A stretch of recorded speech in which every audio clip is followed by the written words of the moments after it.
But the wild thing is basically no one has ever made money on the Olympics. While it may have been great from like a PR standpoint, you lost so much money that it just, the cost benefit analysis wasn't there.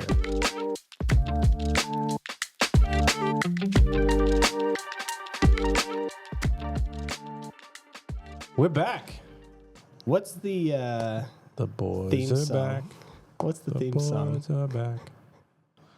Not our theme song. Oh. The games. Oh, the Olympic games Games are theme back. song. Yeah. No, the games are back too.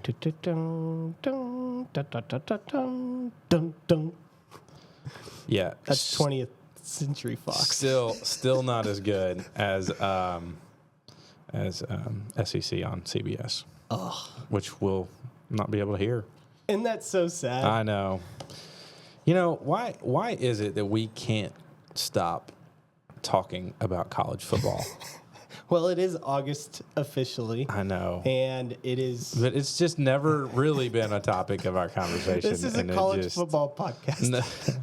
No, we can't help it, can we? No. And I don't even like it that as much as I used to, is the crazy thing. I know. I say that every year. I'm like, and then it takes Labor Day gets here. Yeah, it takes me longer to get excited now about it, but then it happens, and I'm like, all right, I'll watch Wednesday night. Yeah. It's like, I don't even know who's on our team, transfer portal, it's all But shambles. we talked about this. EA Sports has kind of given us the ability to. They're going to make the NCAA some money this year. And we get to kind of know our players because you're playing with them. That's true. Which is kind of cool. All right, but more importantly, worldwide is the Olympics going on right now. I like the Olympics. Yeah. They're fine. Yeah. I respect Olympians. It's pretty cool that they train seemingly their whole life for like sometimes 40 seconds of like competition. It's terrifying. Yeah. That's a lot of, you talking about pressure. Yeah. Yeah. That's the like synchronized divers and stuff. Did you see the back flop? Okay, I think that there's some conspiracy behind that. Oh, really? If you look at like the header, it doesn't look like it's in the current Olympic Games. It looks like it's from like maybe they put some other sort of like nationwide the Jones Center games. in Springdale. I mean, that guy doesn't get allowed in the Olympics. I mean, let's be honest. Yeah. They don't have like mess ups like that. Yeah, that's true. Okay, never mind. Anyways, But that was for sure viral. It was like day one too. Back flop in the pool. What's sad is he even does more flips than I could do. Oh yeah, and so he just doesn't get that half turn. No, I know. It's always funny. Before we get into this, like I'm sitting there,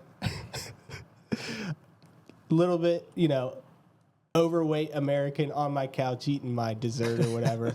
These bums can't even do can't do a half turn in the diving event. You're just sitting there critiquing all the Americans. I know you're all doing it, listening. Yeah, you're all sitting there critiquing. Oh, she stepped out of bounds in gymnastics. Right. Like she just flipped 10 times in the air.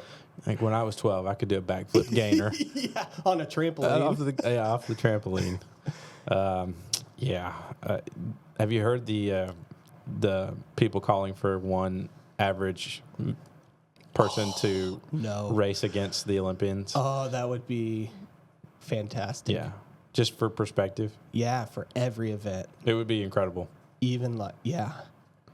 Yeah. Do you see racing? Ledecky won the 1500 by basically the entire pole length. No. Yeah, she won. I haven't been watching swimming. She was like, yeah, she got out of the pool basically and had dried off by the time everyone got done, which is crazy. Yeah. But could you imagine, like you or I? We'd have been in there for another hour. 1500, yeah, that's. We might have gotten out after about 2 or 3 laps. I would quit. I am a doggy paddler. I could not compete. Breaststroke. Yeah, exactly. I do okay. Anyways. All right. Well, hey, let's start off our discussion about the Olympics. Yes. We have to talk about it. And I've got some trivia for you, which I know you're just going to knock out of the park because you are such a wise individual who has significant amount of knowledge. Well-rounded. Well-rounded. Physically. No pun intended there. Okay. All right. First question here. How many times have the Olympics been hosted in the current host country, Paris? Bonus points if you name the years. 0 because Paris isn't a country. In the host city, Paris. Oh, Good man. job. Yeah, trick question. You nailed it. I'm going to say this is... maybe this is their second time? Close, but no cigar, my friend. 3? This is their third. Okay. Excuse me. This is their third. 1900, Man. 1924, and 2024. Okay. There you go. Oh, that's kind of cool. 100 years apart. Yeah. All right. And which is crazy. I mean, 100 years apart. I don't know. It's a long time. That's a long time. Which country has hosted the Summer Olympic Games the most? This is the actual country, not city. Italy. Again, incorrect. The U.S. Really? Yeah. We haven't even been around that long. So, yeah. Well, the Olympic What's Games older, have not been around that, Okay. as we know them today. I think it was 18 Okay. something. So late we're about the 1800s. same age as the Olympics, our country. Yeah, close. Pretty close. All right. The interesting thing to me about that is St. Louis was actually the first city to host the Olympic Games That is so in the weird. U.S. in 1904. That is so weird. Yeah, it goes But, St. Louis, L.A. in 1932, L.A. in 1984, and Atlanta in 1996. so 4 times is the most. Yeah. I remember ATL. Atlanta. I mean, I don't remember watching, but Were you? I heard it was great. I don't think you were born. 96? Yeah. 8. Yeah, you weren't born then. It's okay, though. I heard the LA one was pretty iconic. Yeah. We're talking But about St. Louis, I haven't heard many good things about that games. I didn't even know that they hosted the Olympic Games ever. That'd be fine. It's flat and warm, and that's all you need. Yeah. Most places are in the summer. All right. The 2028 Summer Games will be held in Los Angeles. Yes. So they're going back. Where will the 2032 Summer Olympics be hosted? Oh, gosh. Bonus points for the city, but if you get the country, that'll work too. Okay. I think it's going back to China. No. Okay. You're close, though. Asia? I think you're in the right hemisphere. No. Yeah, no. Brisbane, Australia. Oh, so you're in the wrong continent as well. But that's okay. I don't know much about Brisbane, but No.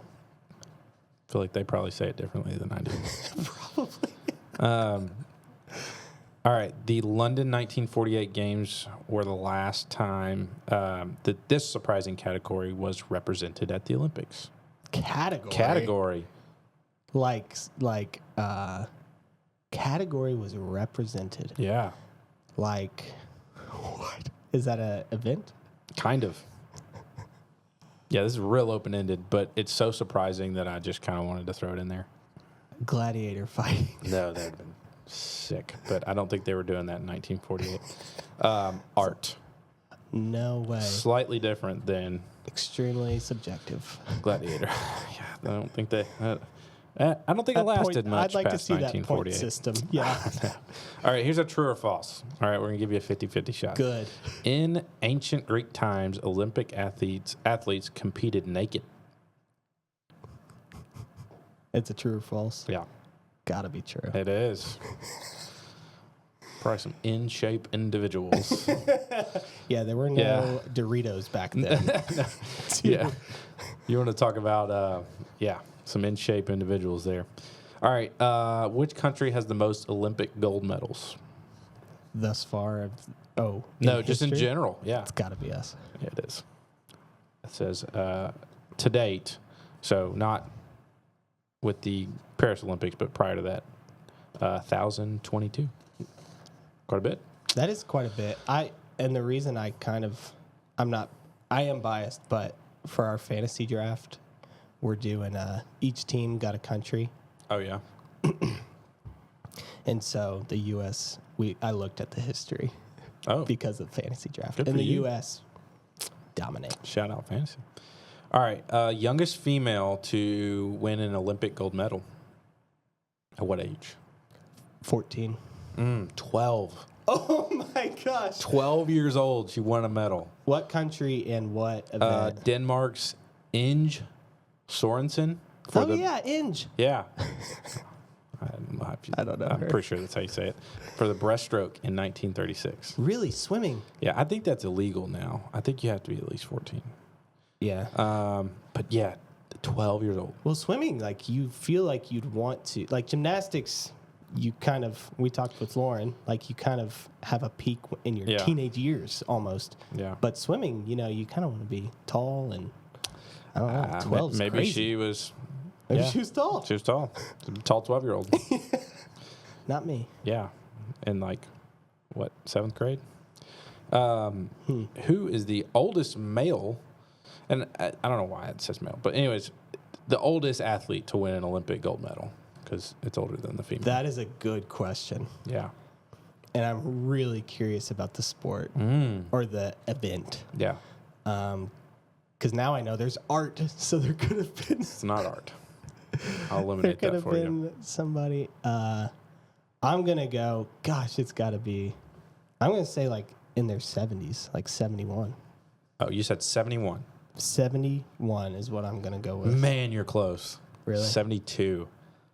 What was this thinking? Sweden's Oscar Swan. Gold for shooting Yeah. in 1920. So there's shooting, there's archery, Yeah. but shooting's like actual. Yeah, with an actual gun. That's pretty cool. Props to him. Good for Oscar. All right. Two more.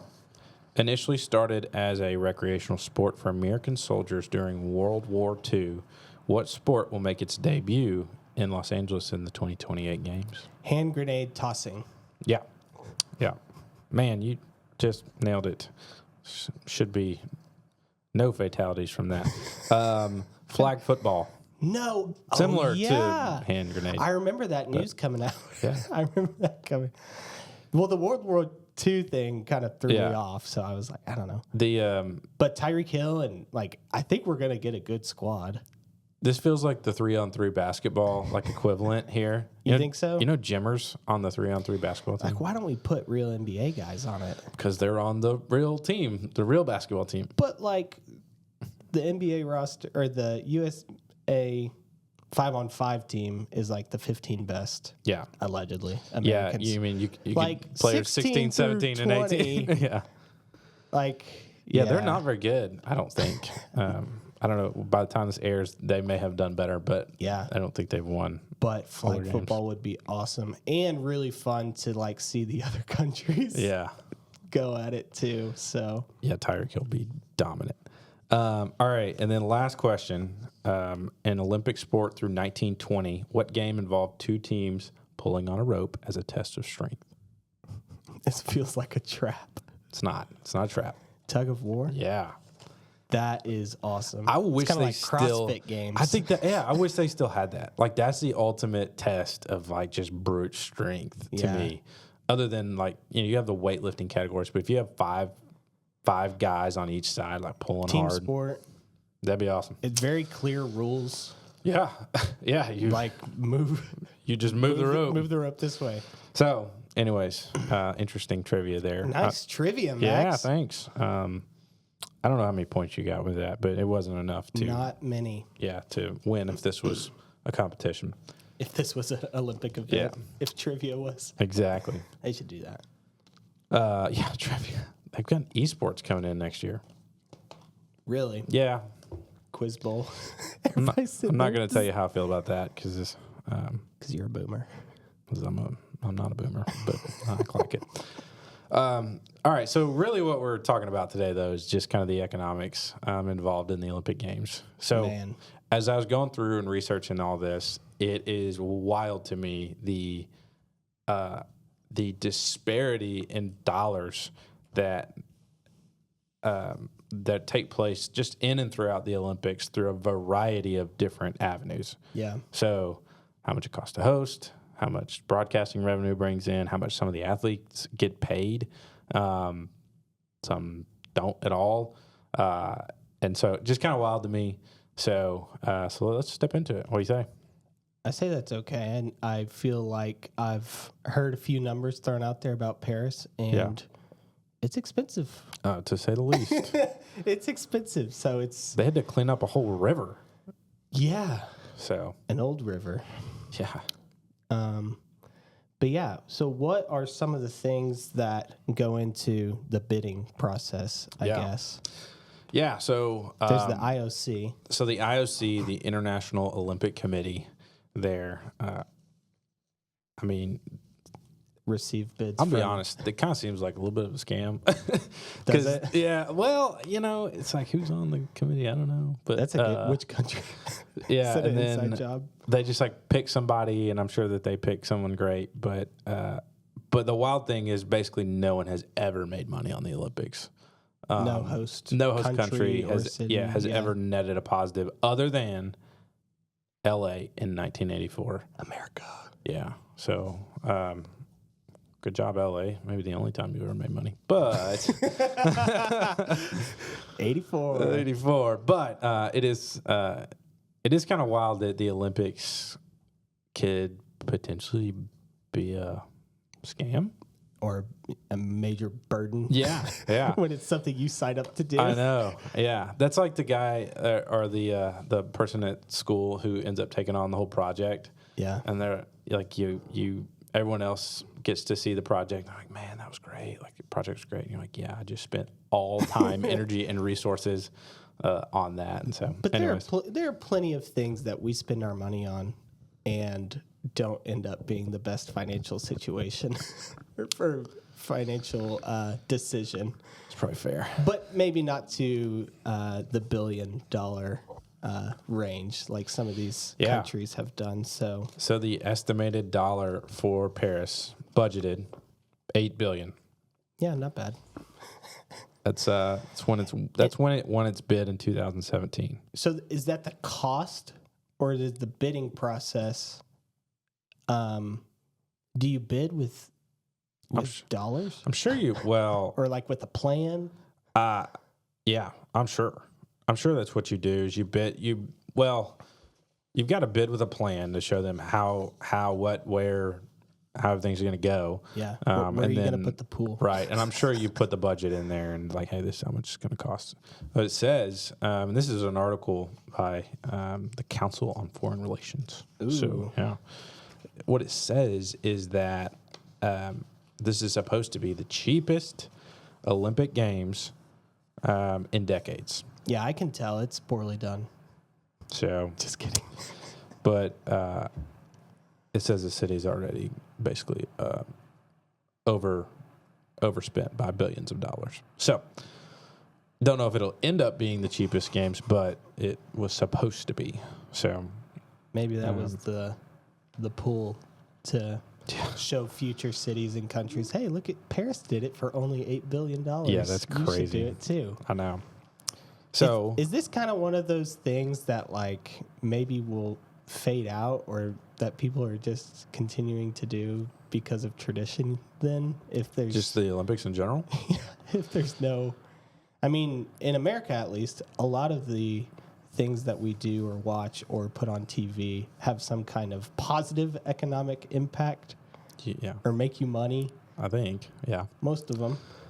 So I don't know. I don't know the answer to that. But if they keep adding sports, which is what they've kept doing, it's going to get more expensive. Like you got to bring back art. Well, low budget. I think if you're gonna add a sport, you need to take away a sport. Yeah. Like there should be event 40. Yeah, excuse me. Because not everything's a sport. Well, they call them sports, but if there's 40 events, like make it 40 events every year, and if you want to add one, you have to take one away. Yeah. Well, let's look at some of the history behind some of these past Olympics. Yeah. I've got a chart here. I know you've got some other stats, but broadcast revenue over the last 60 years. Yeah. It's kind of crazy. Obviously, more people have TVs now, and yeah, I don't even know. When was the TV even invented? 50s? Okay. Stepping out of my wheelhouse. 1960, Palisades, Tahoe. Is That's the Winter us? Games, yeah. Is that us? America? Yeah. Okay. $50,000 In broadcast revenue? Broadcast revenue. Yeah, they're really bringing home the bacon there. Huh? Yeah. And it's For interesting. all like 15 people that have a TV. Exactly. They used to do the games the same year, which is kind of fun. I did not know that. Yeah, 1960. I guess that's that true, was yeah, winter. up until 92. Yeah. Rome was that same year, Yeah. 1.2 million. So let's slide down here. Big year in 84, as you said. Los Angeles was 287 million for the summer. And Sarajevo? Yeah. Sarajevo? Sarajevo? Sarajevo? 100 million for the first time that winter. What else is on here? Eclipsed $1 billion for the first time in the Sydney Summer Olympics. And the last couple have done pretty good. We've got $1 billion in Athens in 2004, 1.7 for Beijing, which was probably the first one that I really remember, especially that opening ceremony in that massive stadium that's pretty sweet that they built and then isn't doing never anything used anymore. Yeah. London in 2012 was the first to eclipse 2 billion. They were 2.6. Yeah. Tokyo was 3.1 billion. Granted, it was COVID. That was COVID. And nobody was doing anything. A lot of people by the TV. That was very exciting because nothing else was really going on. Yeah. So while the broadcast revenue is great, one of the interesting things, again, we'll go back to the IOC, is that they split that with the host country. So the host country doesn't even get all of that. So they split it with the IOC. Yeah, the International Olympic Committee. These guys are making bank. But we already kind of detailed out that Paris was $8 billion. So even if they're in the break a record and hit $3 billion, you're still a little short there. So where does some of this other revenue come from? Well, tickets? Are there tickets? Yeah, I'm sure. Yeah, you sell tickets to things. But concessions? I know. When we were reading through the article, it basically stated that there's the opportunity, obviously, for tourism, jobs. Thousands of jobs created, several thousands, hundreds of thousands of people that migrate to your country there to watch the games. Obviously, ticket sales, and I think there's the kind of the blue sky of, hey, this is being able to represent your country on a national stage like that, which I know was a big deal for for China and in the Beijing Olympics, and then Brazil with the Rio Olympics, and some of these countries that are not just super publicized. Yeah.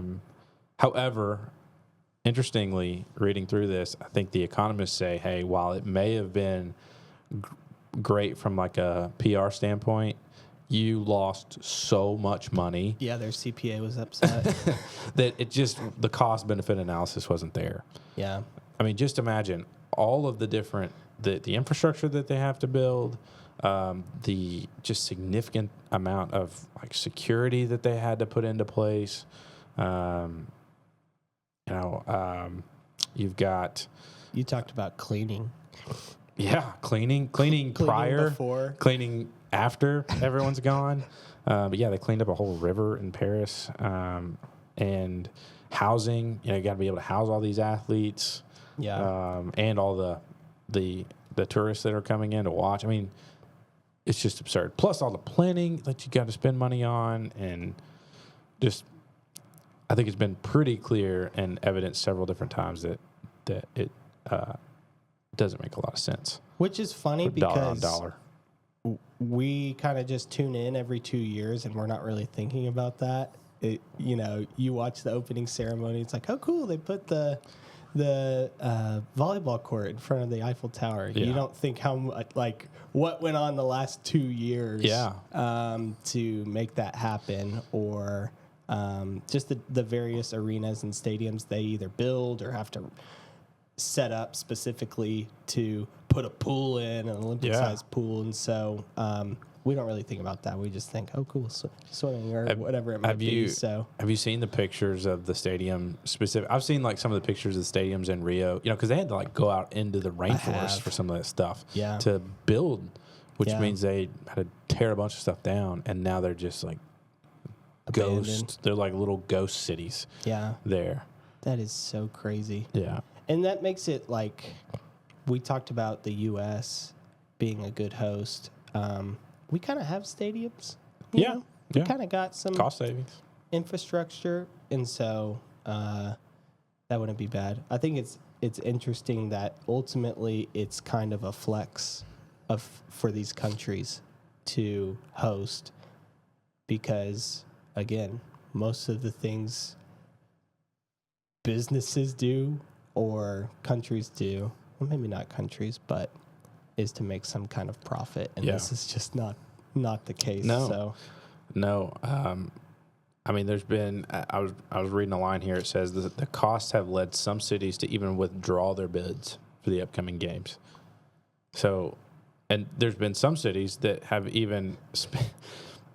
Tokyo, this is a quote. Tokyo spent as much as $150 million on its failed attempt for a bid, and actually about half that much for a successful bid in 2020.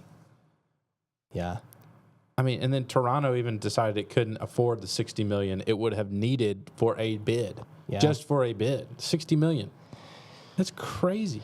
And you have to think about, they're making these bids. Like, I think they just awarded Salt Lake City the Winter Olympics of like 2034 or something like that. So you're at least 8 to 10 years out. Yeah. So who knows what kind of situation your country would be in, or what other financial implications there could be in the meantime, in between that. Right. That might cause you to rethink, hey, what was, or even, I know in our country, I don't know who really decides on who hosts, but like leadership changes and there's turnover and things like that. So, it does state in here that Denver was actually approached to host the Winter Games and denied it. Really? Yeah. So they're like, their city council said, hey, no, that doesn't make any sense. Yeah. It's going to cost too much. We're not going to get enough out of it. So good for Denver. Yeah, good for them. I think one of the interesting things is for some of these countries, like maybe less, like you were saying, publicized countries, like you can kind of put the games wherever you want and make it a draw for tourists to come back after seeing a certain city in a country you didn't know a lot about on TV for 2 weeks, but a city like Denver as opposed to Salt Lake, it's like they don't really need any more pool. Yeah. Like they're crowded. They've got enough going on. Economic stimulation going on, but some countries have seen their tourism increase after games. But most everybody, I think, to host in a big city like that that's already known to increase tourism, it's like not really a big pro for the costs you have to incur. It will be interesting to see going forward. I know you brought this question up, like who is actually going to bid on these games? Now that, data is just so much more prevalent now for people, and everyone has access to it. If you're really looking at this thing, you kind of go, hey, I don't think this makes a lot of sense for us. So yeah, but here's some stuff on actual roads and things that had to go in Sochi. $50 billion of the budget went to building non-sports infrastructure, which was rail, roads, and airports. Get out to Sochi. How about Sochi? That was a weird one. I remember they were like, I saw a picture on Twitter, and it was like one of the arenas was like next to like a nuclear power plant or something. It's like, is this safe? And then obviously I've seen pictures of the Olympic villages. Like no matter how much money you budget, like it's never enough for these Olympians. They're sleeping on like cardboard beds. Well, such a disparity too. Jesse was like, I wonder if the U.S. basketball team sleeps in the Olympic Village. They can't. Absolutely not. They're at the Ritz. Yeah, they're at a very nice hotel. So interesting to see, just from a pure dollar on dollar standpoint, what the Olympics, A, cost, and then B, provides, and then what the net is of that, and it oftentimes being at a pretty heavy financial burden that could end up costing taxpayers significant amounts of money over significant periods of time, like Montreal. It took over 3 decades to pay back what they've spent on the Olympics. The Winter Olympics. Yeah. And it was even winter. It wasn't even summer. Yeah. I mean, I don't know. It's just interesting. So we'll see how that goes. And we'll have to do another one of these in 2 years. I wonder, maybe I might propose this to the IOC, but maybe just pick a spot where you've got everything built, and since there's no real benefit outside of, I don't know, showcasing your foreign international, your power to other countries, like just pick a spot. Like the Olympics are held here. They're in Greece every year. Yeah. Every year. Kind of like Omaha. We need an Omaha for the Olympics where like every year you go back. That's where you go. Yeah. You train to go to Atlanta for the SEC championship or whatever. Yeah. It is kind of cool to see like a home country show out though. Yeah. But I don't disagree. But at what cost? Yeah, that it's kind of absurd. You kind of think about it's only 2 weeks too. So to put that much effort and money to like, sure, you're going to have millions of people travel to come to your city, but even that tax revenue from the money spent in your city and in your country for those 2 weeks, it's not close to touching the $1 billion mark to earn any of that back. I know we touched on TV revenue, but yeah, it's an interesting way to do it. It is. As bankers looking at it. I know. That's what's so funny is we're P&L. Yeah, we're looking at the P&L here. We're looking at what the cost benefit analysis is, and it's not there. Yeah. So, but it's fun, Max. it is fun. Yeah. Okay. Speaking of fun, some of these, a little bit of a shift here, but some of these athletes actually get paid to win, which I feel like in the U.S. we just automatically assume that everyone's getting paid if they win, but who pays them? It's capitalism. Do you think it's the IOC?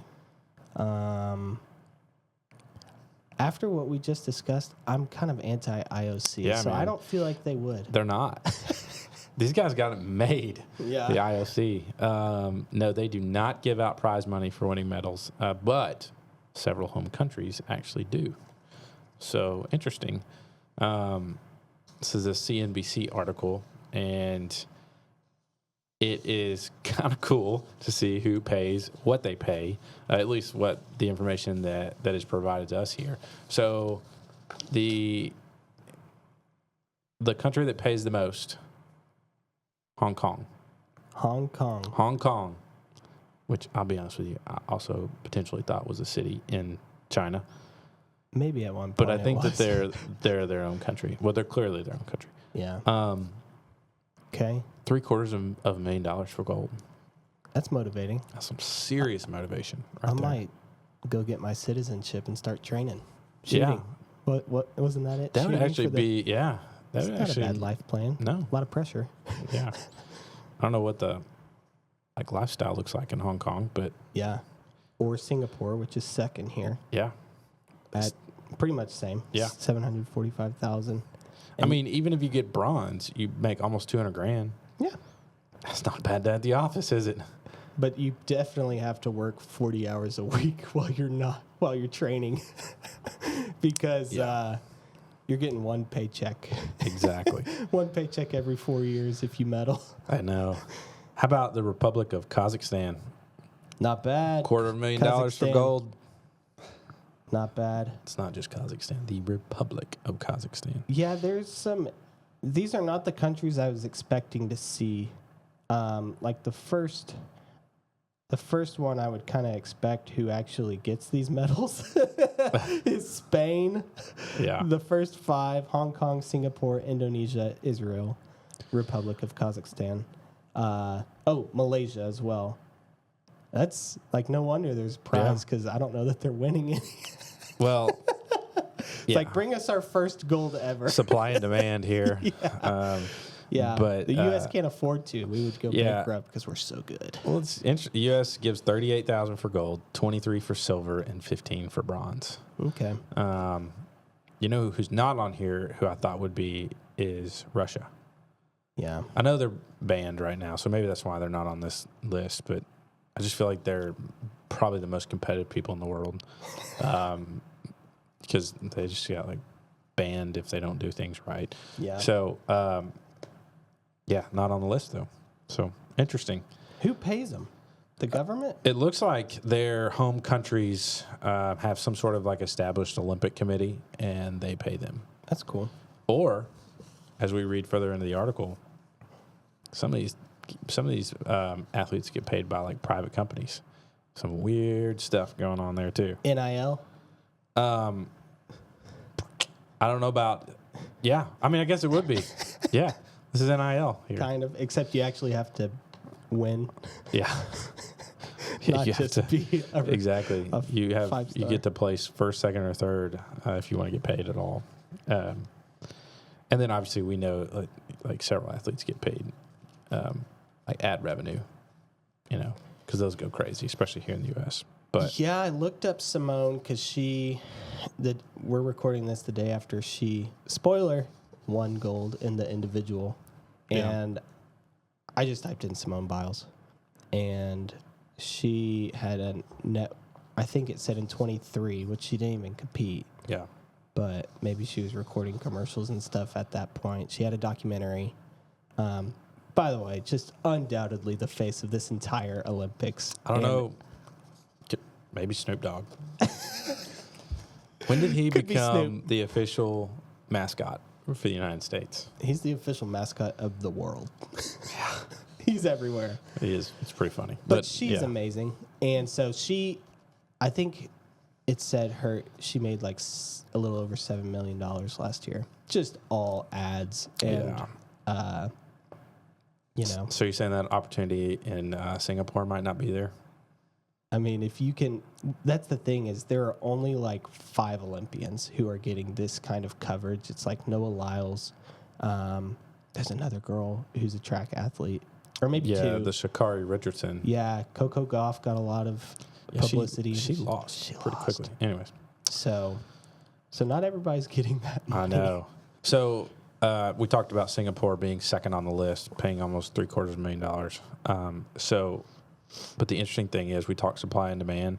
Only one athlete has been dispensed the top cash bonus. There you go. His name, Joseph Schooling. Ooh. Who did he beat for that? Joseph Schooling? Michael Phelps. What? Yep. In the 100-meter butterfly at the Rio Olympics in 2016. Yeah. He earned that. Yeah. My man earned that. So good for you, Joseph Schooling. I know you're listening out there. So congrats, man. And again, we were talking about some of these private companies actually pay as well.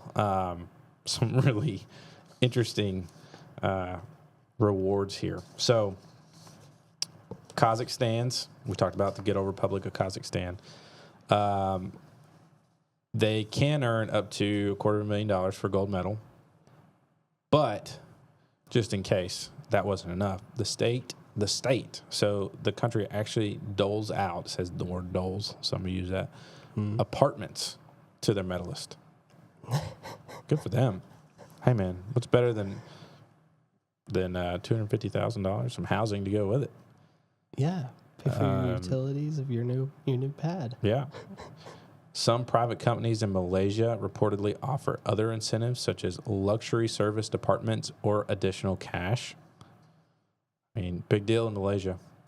But apartments, even better, those who manage to secure a podium finish will also be given a foreign-made car, according to a local media report from the Malaysia's youth and sports minister. So that's official. So it's a fantastic title. But yeah, foreign-made car. Foreign to Malaysia. I would assume so. So it could be anything. Pretty much any car, except for those Malaysian autos there. Yeah. What's the Ford of Malaysia? I don't know. Yeah. Yeah, foreign to Malaysia could be anything. Yeah, could be. You would think. Some of these athletes also receive gifts like free drinks, which is hilarious to me. Ooh. Free drinks. Ooh. I mean, I might compete just for that. Making us look like making one of those suicides at the gas station. Yeah. Like, I'm getting all of this. And transportation. Hong Kong, their public transit operator gives them free lifetime tickets. I mean, that could be huge. That is big. I don't know what the cost is for tickets around there, but Free subway if pass. it's free, Yeah. you know. Here in the Polish Olympic Committee receives, some of these athletes reportedly are poised to receive a painting, That's lovely. holiday voucher, What is that? Holiday. holiday. That's vacation vacation, in Europe. In Europe. a scholarship, and a diamond A for claiming scholarship. silver. Okay, let's break that down because a painting, awesome, Yeah. awesome. Do you paint I'd it? love. Is it from the London Olympics when they were still competing in art? That would actually be worth something, I bet. Yeah. Okay, you get PTO, I guess, from the Hey, government. hey, I had to go to your boss.